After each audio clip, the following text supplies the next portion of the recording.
Good morning everyone, I am Dr. Harsh Jalan, your orthopedic surgeon. So, today we will learn how to do dressing.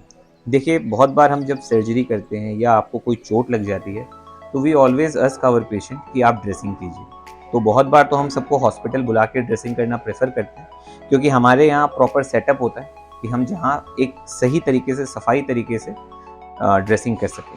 But बहुत बार ऐसा भी हम देखते हैं कि पेशेंट दूर होने की वजह से हॉस्पिटल आ नहीं सकते और ड्रेसिंग कर नहीं पाते। तो इसीलिए हम हमारे पेशेंट्स को हमेशा घर पे ही ड्रेसिंग करना कैसे कर सकते हैं वो सिखाते हैं। तो इसके लिए सबसे पहला स्टेप है कि आपके हाथों के सारे स्लीव्स और जो भी आपके हाथों के कपड़े हैं वो पूरे ऊपर तक आ जाने चाहिए।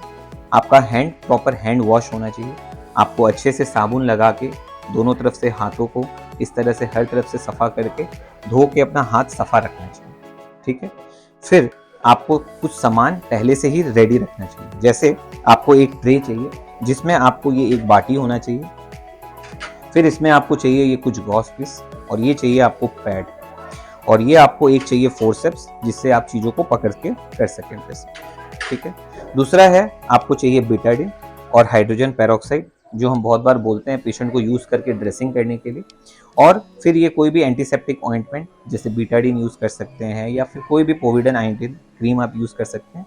और फाइनली हमें सीजर्स चाहिए जिससे हम या तो टेप लगा के पेशेंट का ड्रेसिंग कर सकते हैं या फिर रोलर बैंडेज से बांध के ड्रेसिंग कर सकते हैं। ठीक है। और एक ग्लव्स आपको डेफिनेटली चाहिए ताकि आपके हाथ के जर्म्स आपके घाव तक ना पहुंचे।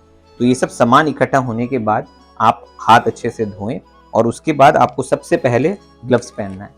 तो ग्लव्स का पैकेट मैंने यहाँ खोला हुआ है। तो ये ग्लव्स आपको अच्छे से पहन लेना है। तो आप अच्छे से पहले अपना ग्लव्स पहन लीजिए। You need assistance. हमारे यहाँ हमारी नर्सिंग स्टाफ रहती है, आपके घर पे कोई भी आपको हेल्प कर सकता है करके। तो पहले आपको क्या करना है कि पहले वो जो पार्ट को आप ड्रेसिंग करेंगे उस पार्ट को सफ़ा करना है। तो उसको सफ़ा करने में बोलते हैं बीटाडिन से। Sister Betadine. तो ये कटोरी जो आप लेंगे इसमें आप थोड़ा सा बीटाडिन डालिए। लग गया बात है। तो ये बीटाडिन हम बोलते हैं हमेशा ऊपर से करके आपको डालना चाहिए। बीटाडिन ये बॉटल के साथ टच नहीं होना चाहिए। ठीक है। क्योंकि ये जो प्लेट्स जो आपने यूज़ किया हुआ है यहाँ पे ये सब सारे स्टेरिलाइज होने चाहिए। इसको हम गर्म पानी में बॉईल करके रखने बोलते हैं क्योंकि इससे भी जर्म्स आपके घाव तक आ सकते हैं। तो आपकी ये कटोरी और ये ट्रे वगैरह अच्छे से गर्म पानी में धुले हुए होने चाहिए। फिर आपको क्या करना है, अपने हाथों पे ये फोर्सेप्स लेनी है। आप राइट हैंडेड है तो इससे पकड़िए और ये अपने जो गॉस पीस आपने लिया इसको अच्छे से फोल्ड करके इससे पकड़े। इससे पकड़ के इस तरह से इसको रखिए। इस पे आप अच्छे से इस पे डीप कीजिए ताकि ये हर तरफ से लग जाए। फिर जिस पार्ट पे आपको लगाना है डायरेक्टली उस पार्ट पे अप्लाई करेंगे। तो ये अब आप अपने हाथों पे लेंगे और फिर सपोज अगर यहाँ आपके बीच के एरिया पे अगर घाव है तो सबसे पहले आप वो घाव वाले एरिया को सफा करेंगे। ठीक है। तो पहले घाव वाले एरिया को आप अच्छे से सफा करेंगे। फिर उसके बाद आप उसके चारों तरफ की चमड़ी को भी सफा करेंगे। तो वी ऑलवेज रिकमेंड कि आप अपना ये पूरा का पूरा सर्कुलर मोशन पे करें और अंदर से बाहर की तरफ जाएं। आप बाहर से अंदर की तरफ नहीं आ सकते ताकि आपकी जो गंदगी है वो यहाँ से बाहर की तरफ जाए, बाहर से अंदर की तरफ ना आए। ये एक बहुत इंपॉर्टेंट पॉइंट है। एक बार ये घाव अच्छे से सफा हो गया तब आपको ये इसको प्रॉपर डिस्पोजेबल सेट पे डिस्पोज करना है। लाइक हम अपने यहाँ डस्टबिन पे फेंकते हैं। फिर आपको अगर आपके ऑर्थोपेडिक सर्जन ने एडवाइस किया है कोई स्पेसिफिक क्रीम या कोई पोविडन आयोडीन क्रीम तो आप उसको खोलें। उसको खोल के आप आराम से उस पर ये थ्रू आर्टरी फोर्सेप्स या अगर वो मलम है तो उसके थ्रू आप डायरेक्टली इस पर अप्लाई करें, डायरेक्टली लगाएं। बहुत बार हम ऐसा भी बोलते हैं अपने पेशेंट्स को, कोई जेल देते हैं या हम बोलते हैं स्पेसिफिकली कि जेलोनेट लगाएं तब आप उसके ऊपर बस जेलोनेट रख दीजिए।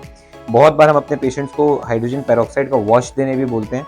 तब ये प्रिपेयर करने के बाद आप इसके ऊपर ऐसे हाइड्रोजन पेरोक्साइड का वॉश भी दे सकते हैं। बट जो है पहले आप इसको सफ़ा करके उसके बाद ही इसके ऊपर मलम वगैरह लगा के आप ड्रेसिंग कर सकते हैं। ठीक है। तो पहले आइदर जेलोनेट और cream whatever is advised by your doctor आप करेंगे। फिर आप उसके ऊपर ऐसे गॉस पीस का टुकड़ा उसके ऊपर वापस लगाएंगे ताकि जब आप ड्रेसिंग खोलें तब आपको ये जो क्रीम जो आपने लगाया वो आपके पैड और कॉटन से डायरेक्ट ना चिपके। तो पैड ये गॉस पीस लगाने का फ़ायदा यही रहता है कि आपके कॉटन सीधा सीधी आपके घाव के साथ चिपकता नहीं है, तो उसको उतारने के टाइम में मुश्किलें कम होती हैं। तो गॉस पीस लगाया, फिर ये गैमजी पैड लिया, गैमजी पैड को उसके ऊपर रखा और जब तक ये एडिक्वेट कवर आप कर लेते हैं तो लाइक 1 या 2 गॉस पीस से आप अपने साइज ऑफ वुंड के हिसाब से कर सकते हैं। और फाइनली आप बस इसको पैक करते हैं आइदर विद अ टेप और विद अ रोलर बैंडेज। तो आप इसको रोल करते हैं और फिर वो पार्ट को आप रेस्ट पे छोड़ते हैं। तो देखिए, कोई भी ऑर्थोपेडिक ड्रेस, कोई भी surgical wound dressing is very easy, but उसमें साफ सफाई का बहुत बड़ा महत्व है। आपके जो है सामान जो आप यूज़ कर रहे हैं वो गर्म पानी में बॉइल्ड होने चाहिए, सफ़े होने चाहिए। आपको proper sterile hand gloves use करने चाहिए और वो हैंड ग्लव्स से आपको सीधा यहीं छूना चाहिए। और एक बार आपकी ड्रेसिंग हो गई तो आपको ये ग्लव्स को प्रॉपर वे पे डिस्पोज करना ये बहुत इंपॉर्टेंट है, क्योंकि इससे जो जर्म्स है वो आपके परिवार के जो हेल्दी लोग हैं उनको जा सकते हैं।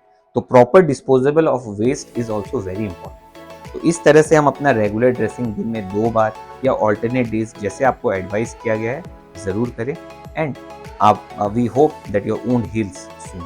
Hope this video helps you.